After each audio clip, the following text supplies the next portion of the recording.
Broadsword calling Danny Boy. Broadsword calling Danny Boy. Over.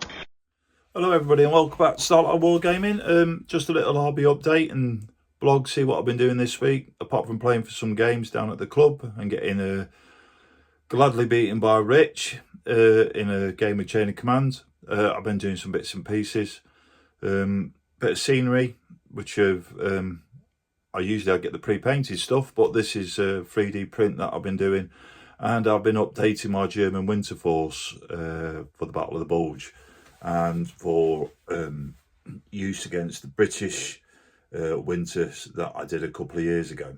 So let's have a look down at the table, let's see what I've done, and let's see what you all think. Okay, everyone, the first thing I've been doing is I'm going to do some 3D printed buildings. So this one I got off eBay. It's very detailed, it's all modular. The roof comes off and then the two bits come off, and it's all got bits inside and everything. I'll show you it on the turning table towards the end so you can have a quick look. But that's what I've been doing this week. I'm not very used to doing scenery, so like I said, I get a lot of the pre-painted stuff, and I've had a few problems with this where the paint has actually been sinking in to the 3D print. I don't know if that's because it's not proper resin, because there is some wires on it that I've had to cut off, I think, from the printing machine. But I've done that. I've also been doing some Winter Germans. So this is a forward observation team there from Warlord Games. Lovely caricatures to these figures, very nice. I'll put this on the turntable so you can have a look at it closer up in a minute.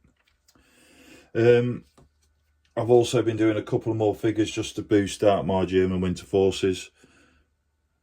They came into play this week in our game of Chain of Command down at the club, and they got very beaten, especially towards the end.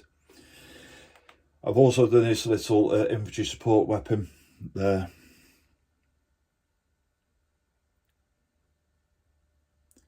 And I've also been trying my hand at Cold War British. So I can't remember the name of these, the manufacturer of these, but these are like test figures, and I believe Doug on his show had them all on there as well. So they are quite nice figures. Trying to paint the old British Army DPM is quite difficult, but after a couple of goes, I think I've got it mastered the best I can. Love the detailing on the SLRs and that as well. So there's a couple of these.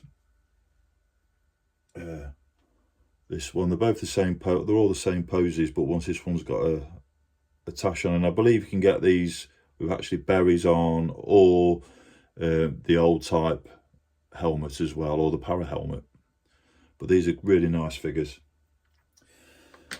On the painting table being done at the minute, I've got this Panzerfaust team.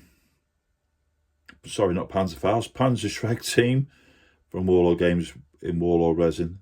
I'm really impressed with this Warlord resin.